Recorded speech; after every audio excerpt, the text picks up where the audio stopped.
नमस्कार double check के दर्शकों, आप ये जान लीजिए कि जो लेजेंड होते हैं वो कभी रिटायर नहीं करते। Legends never retire. Priyadarshan sir NDTV में हमारे साथ थे, हमारे सीनियर थे। ये चीज़ बहुत कम लोगों को पता है कि जितने भी मेरे प्रोमोज या जितनी भी मेरी स्क्रिप्ट्स जो मैं पढ़ता था उसके पीछे के शब्द, बोल, ग्रामर, उस सब के हेडमास्टर प्रियदर्शन जी थे। एक एक प्रोमो उन्होंने लिखा। इनकी नज़र के बिना हम कुछ भी बोलते नहीं थे। वो एनडीटीवी में अब तक थे, अब रिटायर एनडीटीवी से कर चुके हैं, लेकिन लेजेंड्स नेवर रिटायर। और इसी वजह से अब डबल चेक पर एक नई प्रस्तुति यहां पर हम लेके आ रहे हैं जिसका नाम है पीडीए। प्रियदर्शन सर को हम पीडी सर भी बोलते हैं, लेकिन इस शो का नाम है पीडीए, यानी कि प्रियदर्शन एनालिसिस। प्रियदर्शन जी, आपका बहुत बहुत स्वागत। नमस्कार। अब संकेत आपने कुछ ज्यादा ही तारीफ कर दी। अक्सर मैं कहता हूं कि साहित्य में अतिशयोक्ति भी एक अलंकार की तरह स्वीकृत है, इसलिए मान लेता हूं, लेकिन हम लोग डबल चेक करके थोड़ा सा चलें। सच है कि पत्रकारिता में सीनियर जूनियर क्या, हम दोनों बिल्कुल समकालीन हैं, एक ही तरह के सवालों से टकरा रहे हैं। और डबल चेक जिस विश्वसनीयता के साथ लोगों के बीच है, जिस सच्चाई के साथ अपनी बात कह रहा है, वो अपने आप में तारीफ के काबिल है। तो मुझे खुशी है कि आपने इस प्लेटफॉर्म से मुझे जोड़ा और हम लोग, मुझे लगता है, कुछ जरूरी बात कर सकेंगे जो लोगों के लिए भी जानने लायक, विचार करने लायक होगी। तो पहले तो इसी के लिए आभार।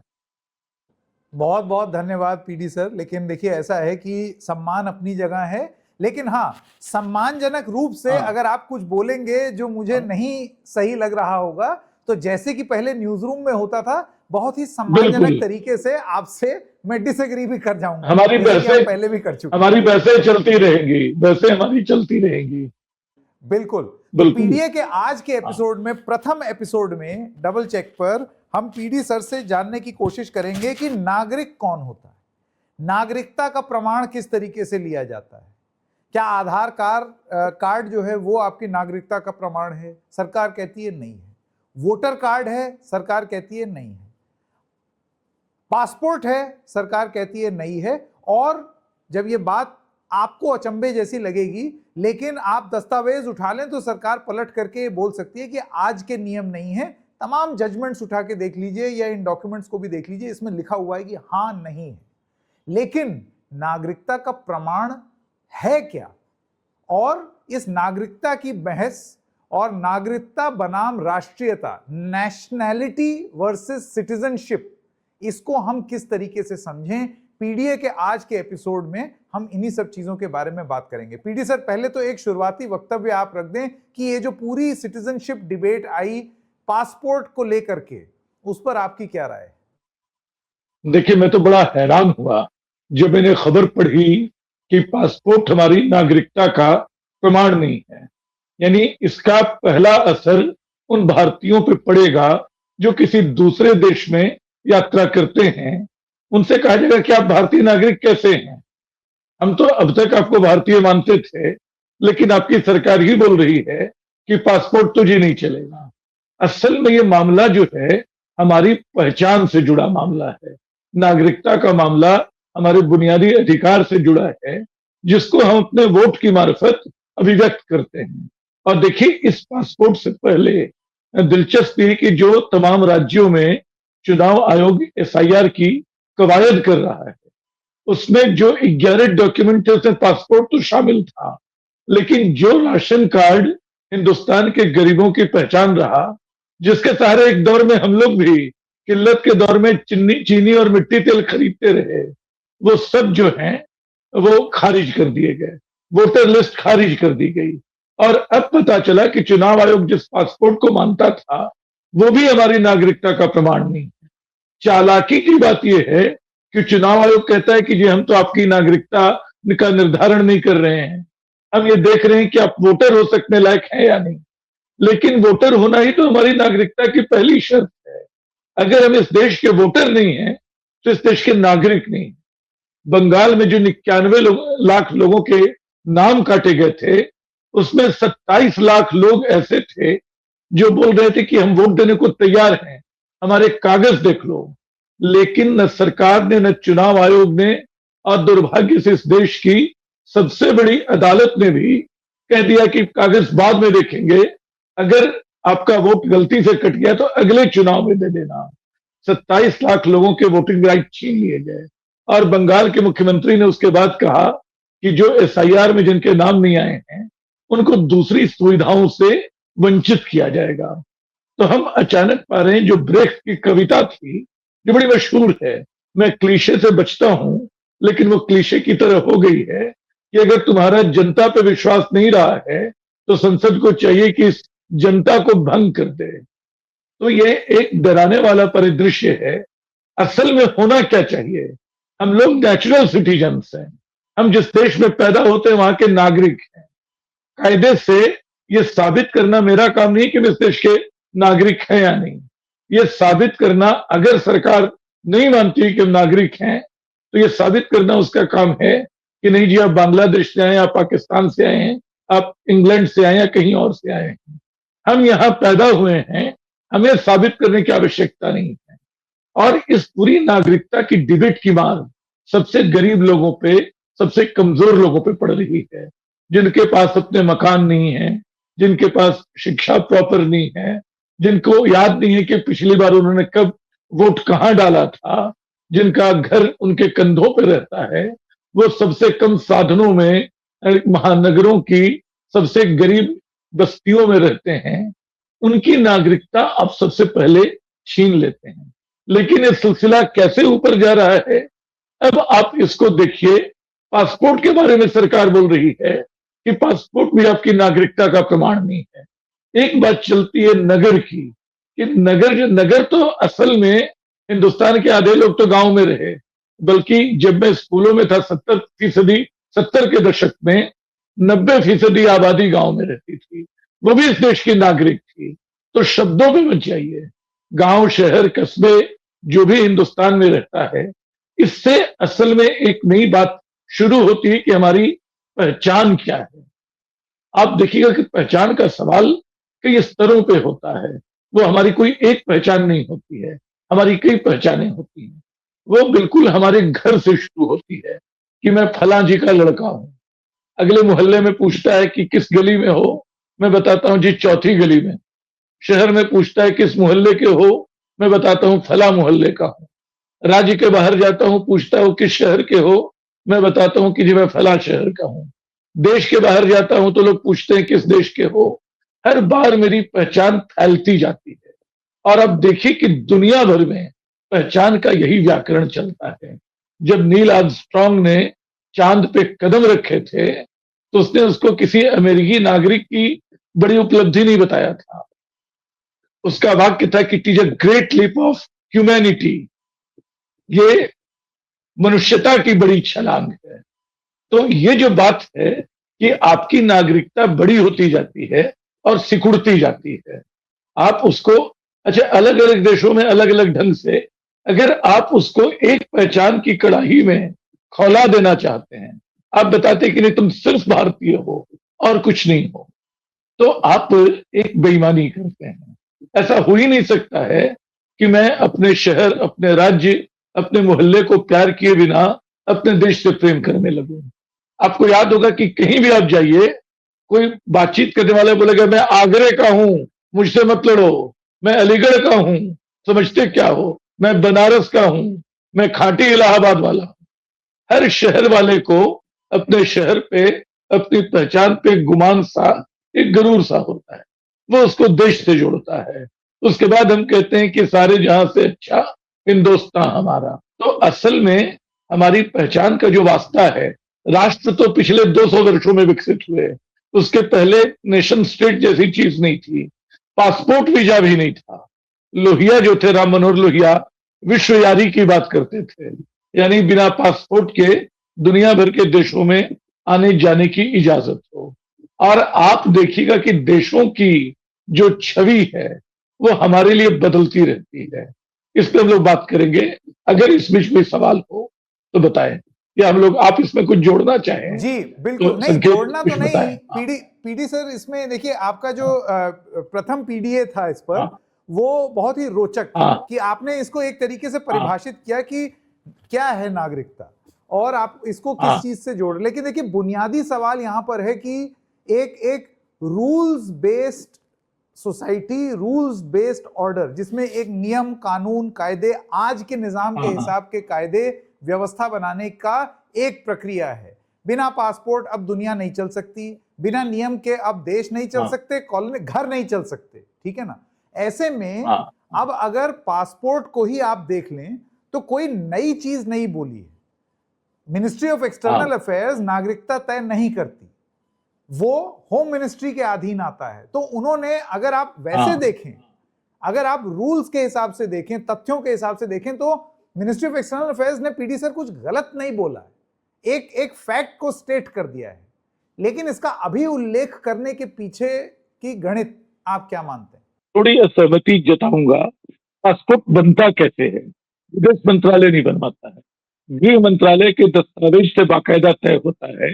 एक पुलिस वाला हमारे घर के तफ्तीश करता है कि आप यहाँ रहते हो कि नहीं रहते हो, सारे डॉक्यूमेंट देखे जाते हैं, पासपोर्ट बनता है। वो कोई विदेश मंत्रालय में जाता हूँ, वहां से नहीं बन जाता है। जाहिर है कि इसलिए बनता है कि हमारी नागरिकता की वो पक्की मुहर हो।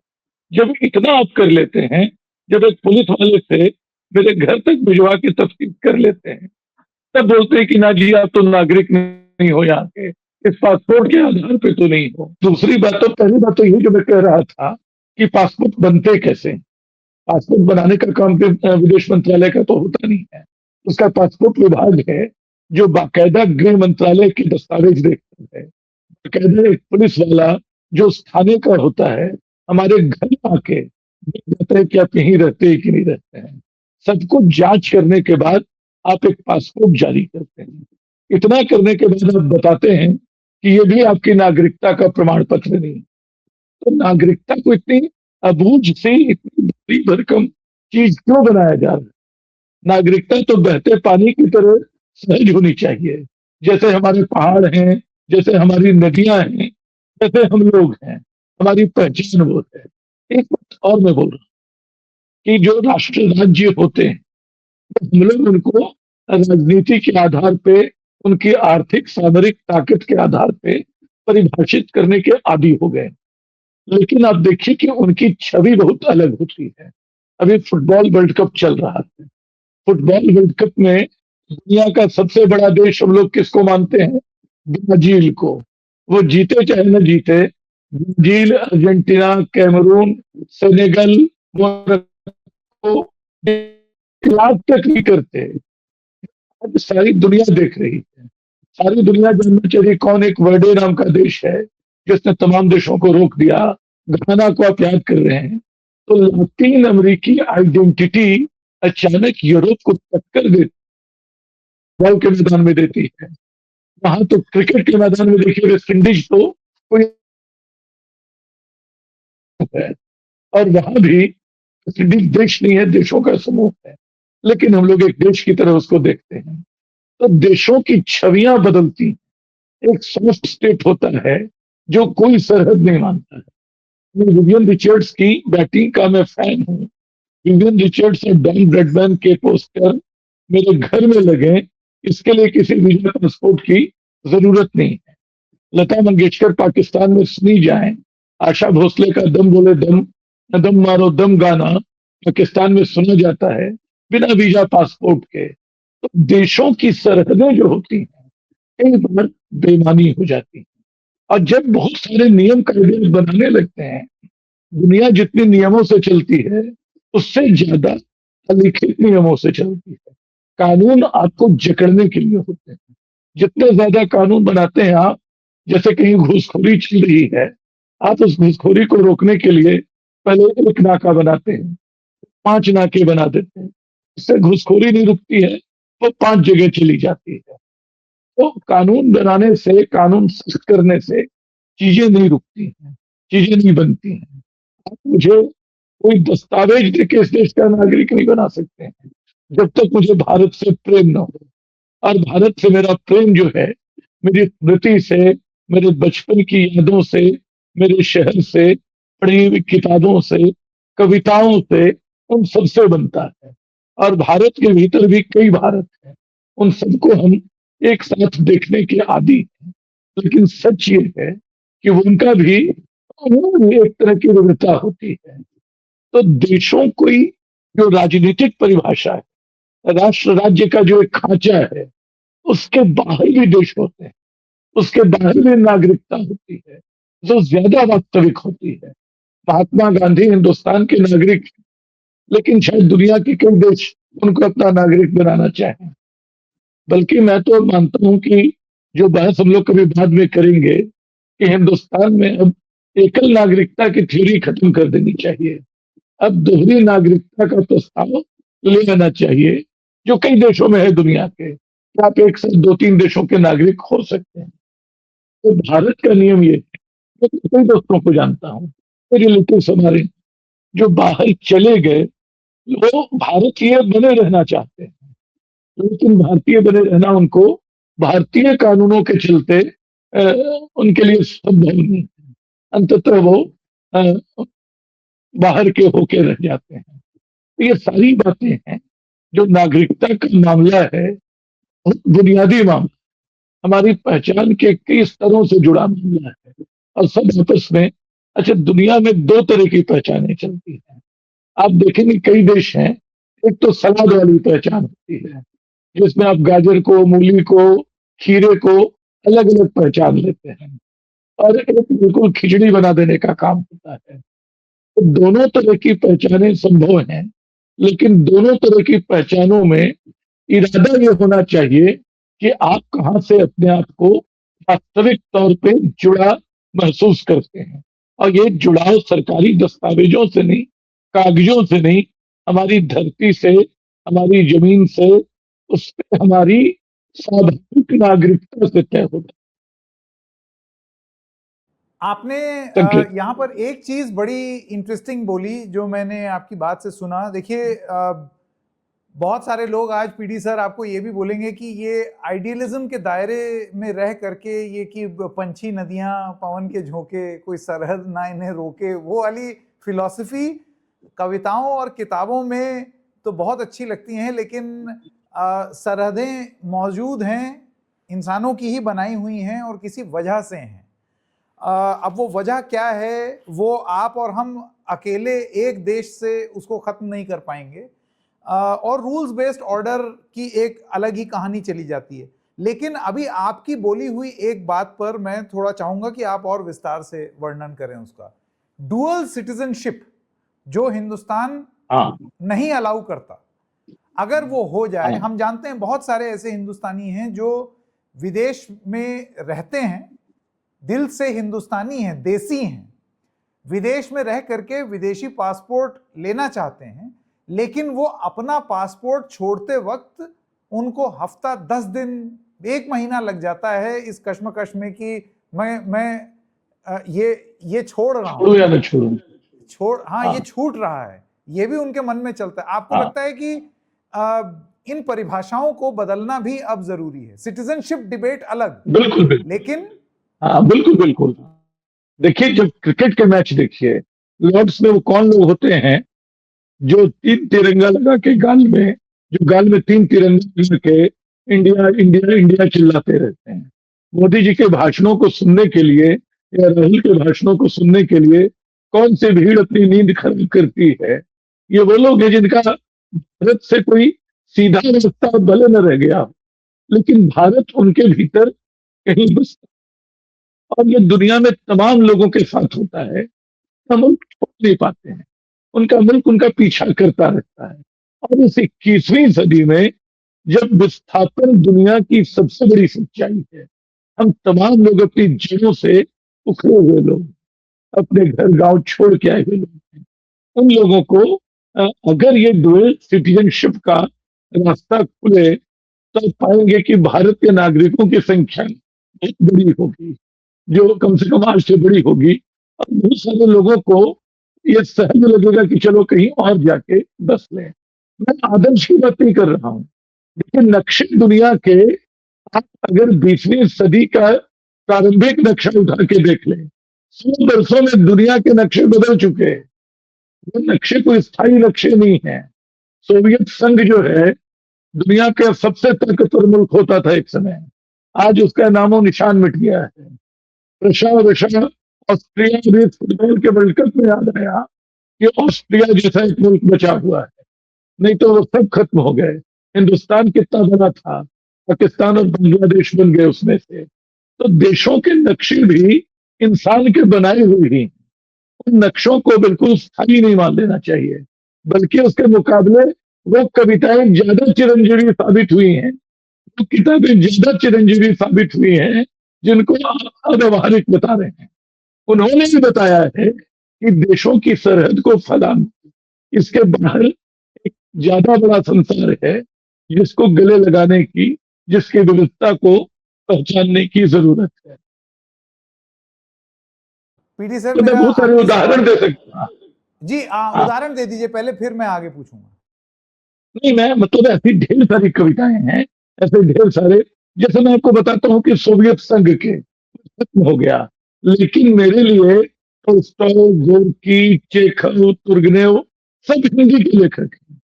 मैं उनको रूसी लेखक मानता ही नहीं। पाकिस्तान के इंतजार हुसैन को कहें, फैज अहमद फैज को देखिए।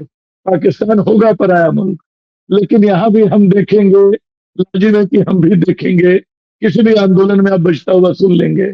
यहाँ भी कभी आप किसी भी गायक को सुन लेंगे। दुनिया भर में अभी तो लाहौर में पिछले दिनों वहां के पुराने नाम बहाल किए जा रहे थे। अभी वहां भी चूंकि कट्टरपंथी जमातें हर जगह बढ़ती जा रही हैं, तो लाहौर में बढ़ गई, बढ़ी हुई हैं। लेकिन लाहौर में आजादी के पहले जो उनके नाम थे, उनको बहाल करने की मुहिम चली। उन चौराहों, सड़कों और मोहल्लों के नाम बदले गए, बाजारों के नाम बदले गए। तो ये एक प्रक्रिया है। कुंवर नारायण की एक बड़ी अच्छी कहानी है जिसमें सरहद खो जाती है। अब दुनिया, भारत और पूरे देशों की सरकारें परेशान हैं कि सरहद कहाँ गई, कहाँ गई। अंत में कहानी में होता यही है कि वो दो बच्चे बड़े मजे में खेलते दिखाई पड़ते हैं। यूरोप में देखिए, पूरा का पूरा यूरोप, मतलब जो वर्ल्ड वार वन और टू बोलते हैं, जिसमें 10 करोड़ की आबादी दोनों विश्व युद्धों को मिला लें मारी गई। बेसिकली वो वार किसने शुरू किए थे, किसके खिलाफ थे? उसमें जर्मनी, इटली एक तरफ, उसमें इंग्लैंड, फ्रांस और दूसरे देश एक तरफ। आज वो 10 करोड़ लोगों के मारे जाने के 50 साल बाद उनको समझ में आया कि झगड़ा बेकार है, झंडा झुकाओ, सिक्का गलाओ और यूरोपियन यूनियन बनाओ। तो ये राष्ट्रवाद बड़ी खतरनाक चीज है। इसमें तो हम लोग अलग से बात कर सकते हैं, क्योंकि अभी नागरिकता की बात कर रहे थे। तो राष्ट्रवाद अच्छी चीज है, नमक की तरह है। खाने में नमक थोड़ा सा ज्यादा मिला दीजिए तो वो खाना जहर हो जाता है। हमारे यहाँ इन दिनों राष्ट्रवाद थोड़ा ज्यादा मिल गया है खाने में। खैर, तो नागरिकता का जो मामला है, वो नागरिकता का मामला यही है कि आप थोड़ा उसमें उदार रहें और अपनी नागरिकता के लिए दूसरों को भी आमंत्रित करें। और दूसरों, अब देखिए घुसपैठियों को लेकर इतनी डिबेट चली, अभी तक ये पता नहीं चला कि टोटल घुसपैठिए कितने हैं। बंगाल का चुनाव हो गया, बिहार का चुनाव हो गया, महाराष्ट्र में एफआईआर हो गया, तमाम जगहों पे सारे आंकड़े आ रहे हैं, बूढ़े कितने हैं, बच्चे कितने हैं, कौन कहाँ के हैं। ये नहीं बता रही है सरकार की एफआईआर में कितने घुसपैठियों के नाम कटे हैं। मेरा अनुमान है कि वो कुछ हजार से ज्यादा नहीं होंगे। जो कानून व्यवस्था का सामान्य मसला था, उसको इस देश की नागरिकता के बड़े सवाल से आपने जोड़ दिया और अचानक लाखों नहीं करोड़ों नागरिकों की नागरिकता को संदिग्ध बना दिया। ये खतरनाक है। आपको लगता है पीडी सर की नागरिकता, राष्ट्रीयता और जनसंख्या, इसको हम लोग हाँ, अपने डिबेट में, ये तीनों ही चीज पहचान, आपकी पहचान क्या हो, उसके अलग अलग मानक हैं, लेकिन उसको इंटरचेंजेबली बिल्कुल। इस्तेमाल किया जाता है, सिटीजनशिप, नेशनैलिटी एंड पॉपुलेशन, और हाँ, उसको घिचपिच करके, उसकी खिचड़ी बना करके, और उसका एक राजनीतिक समाधान ढूंढने की कोशिश की जाती है, जबकि इसके समाधान राजनीतिक नहीं है। बिल्कुल हाँ। असल में देखिए पॉपुलेशन तो सिर्फ पार्ट है, असली डिबेट नेशनलिटी और सिटीजनशिप वाली है। अच्छा, पहचान का सवाल सबसे बड़ा है। हमारी पहचान में बार बार कह रहा हूं कि वो कोई स्थिर इकहरी पहचान नहीं होती। हम लोग पहचानों के एक अंतर जाल में रहते हैं। जैसे मैं एक पहचान, मेरी पत्रकार की पहचान है। पत्रकारों के ग्रुप में बैठूंगा तो बताऊंगा जी मैं पत्रकार हूँ। लेखकों के ग्रुप में बैठूंगा तो लेखक हूँ। आप जिस स्कूल में पढ़ते हैं, एक पहचान आपके इस स्कूल से होती है। जिस धर्म को हम जहाँ पैदा हुए, हम उसको माने न माने, हमारी एक पहचान हिंदू मुसलमान सिख ईसाई वाली होती है। ये सारी पहचानें हैं और सारी पहचानें पैरेलल चलती रहती हैं। वो पहचानें एक दूसरे से टकराती नहीं है। आप उनको टकराने का सामान बना रहे हैं। क्या बाकी पहचानों को भूल जाओ। अभी एक फिल्म आई, दो फिल्मों की बात मैं जल्दी जल्दी कर दूं। और दोनों, एक फिल्म थी चक दे इंडिया, जो 2004 या 5 में आई थी, शाहरुख खान की फिल्म, बड़ी शानदार फिल्म थी। उस फिल्म के शुरू में शाहरुख खान जो उसका कोच है महिला हॉकी टीम का, जो सारे खिलाड़ियों से इंट्रोडक्शन ले रहा है। कोई बोलती है मैं झारखंड से हूँ, कोई बोलती है मैं पंजाब से हूँ, कोई बोलता है कुछ और से हूँ। सबको वो किनारे करता जाता है। एक प्लेयर बोलती है कि आई एम इंडियन, है कि हाँ ये भी सही है। तो वो इस बात को लेकिन इग्नोर करता है कि अलग अलग क्षेत्रीय पहचाने जो हैं वो वास्तविक भारत बनाती हैं। चक दे इंडिया के बाद अभी एक फिल्म आई है पेड्डी, रामचरण उसके हीरो हैं। वो तेलुगु फिल्म है, बहुत बड़े वहां स्टार हैं वो। उस फिल्म में पेड्डी जो है एक अछूत है, और जिस गांव में रहता है आदिवासी, उसका नाम है पहाड़ी नाम गांव है। वो भारत के नक्शे में नहीं है। वो पूरी उम्र काट लेता है कि एक रेल वहां से गुजर जाए, रेल गुजरती है, रेल का स्टॉप वहां बन जाए, तो स्टॉप नहीं बनता है। इन लोगों को पूरा मजदूरी नहीं मिलती है, इनकी कोई पहचान नहीं, इनके पास कोई कागज नहीं। लेकिन चूंकि फिल्म है, वो स्टार एक दिन एक एशियन पैरा ओलंपिक टूर्नामेंट में गोल्ड मेडल जीतता है। तो मंच पे जब उसको अवार्ड पहनाने की बारी आती है, बोलता है आई एम नॉट इंडियन। सब हैरान रह जाते हैं। बोलता है कि पहले मेरे गांव को तो नाम दो, पहले मेरे गांव को पहचान दो, उसके बाद मैं भारतीय हूँ। तो असली बात कहां से है? आपकी पहचान बिल्कुल आपकी गली से, आपके मोहल्ले से शुरू होती है, भारत से जुड़ती है। और कभी कभी आप धरती के बाशिंदे होने की भी पर भी खुश हो लेते हैं। सुनीता विलियम्स जब अंतरिक्ष में गई थी तो उनसे पूछा गया कि वहां से दुनिया कैसी दिखाई पड़ती है। उन्होंने कहा कि दुनिया के कुछ हिस्सों में बड़ी रोशनी दिखती है, कुछ में बड़ा अंधेरा दिखता है। तो ये बाहर से दुनिया को देखने का, धरती का नुमाइंदा होने का सबक है, तो अमेरिकी रशियन होने का नहीं, या हिंदुस्तानी होने का नहीं। पहचानों के लगातार कई पहचानें सक्रिय होती हैं। हम एक साथ पत्रकार भी हैं, हम एक साथ यूट्यूबर भी हैं, एक साथ हम भारतीय भी हैं, एक साथ हम लेखक भी हैं। आज ही आपका लेख अमर उजाला में बढ़िया, मैं बताना भूल गया था। जाते जाते पीडीए कार्यक्रम में आखिरी का संक्षिप्त पॉइंट, ये जो पासपोर्ट वाला मसला है, जिसमें सरकार ने बोला है कि पासपोर्ट नागरिकता का प्रमाण नहीं होता, एक पुरानी स्टेटेड पोजीशन है। एक पॉइंट में अगर आपको बताना हो जाते जाते। बस यही कि नागरिकता का प्रमाण पत्र क्यों मांगते हैं आप लोगों से? नागरिक हम हैं, आप इसका प्रमाण हमसे न मांगिए। हम कहीं बाहर जाएंगे तो पासपोर्ट बनवा लेंगे, हमें राशन चाहिए होगा राशन कार्ड बनवा लेंगे, वोट देना है वोटर कार्ड। और one nation one election, one nation one exam, ये जो एक नई तरह का फितूर है, वन नेशन वन कार्ड का फितूर भी कुछ साल पहले चला था कि एक ही कार्ड हो जिससे सारे काम हो जाए। मुझे डर लगता है कि पासपोर्ट वाली एक बेमानी बहस को फिर से छेड़ के या खड़ा करके क्या ये वन नेशन वन कार्ड की ओर बढ़ने की कोशिश है, या खत्म कर सकते हैं? चलिए तो आप। नहीं नहीं, बिल्कुल आप एकदम सही कह रहे हैं, क्योंकि बात तो तमाम ये हो ही रही है राजनीतिक रूप से कि ये क्या NRC, national register of citizens, हाँ उसकी एक हाँ दोबारा से एक बातचीत, और इसको लेकर के भी एक बात ये कही जाती है कि आप तमाम मिलान करा लें कि ये रजिस्टर, ये सिटीजनशिप, ये वो सब कुछ कर लें, लेकिन उसके पीछे का मकसद हाँ एक टेबुलेशन एक्सरसाइज, एक गवर्नमेंट एक्सरसाइज है या फिर एक राजनीतिक प्रक्रिया है। तो ये भी हाँ। एक बड़ा तगड़ा बहस रहता है। लेकिन पीडी सर, पहला एपिसोड शानदार रहा, बहुत कुछ जानने को मिला चलिए, पीडीए के। जी, नहीं क्या ठीक कह है, रहे हम थे लोग आप? इस सिलसिले को बढ़ाते रखेंगे। बिल्कुल, यही मैं भी कह रहा था इस दर्शकों, सिलसिले को हम लोग पीडीए बनाए के रखेंगे। तमाम हाँ एपिसोड्स आप लोगों को यहाँ पर दिखते रहेंगे। अभी तो ये ऑनलाइन एक शुरुआत की है हमने, लेकिन जैसे जैसे आगे बढ़ेंगे, कई बार आपको पीडीए के तमाम एपिसोड्स आगे अलग अलग मुद्दों पर दिखते रहेंगे। हम आप तक ये सारी बातें लाते रहेंगे। बहुत धन्यवाद पीडी सर जुड़ने के लिए। धन्यवाद।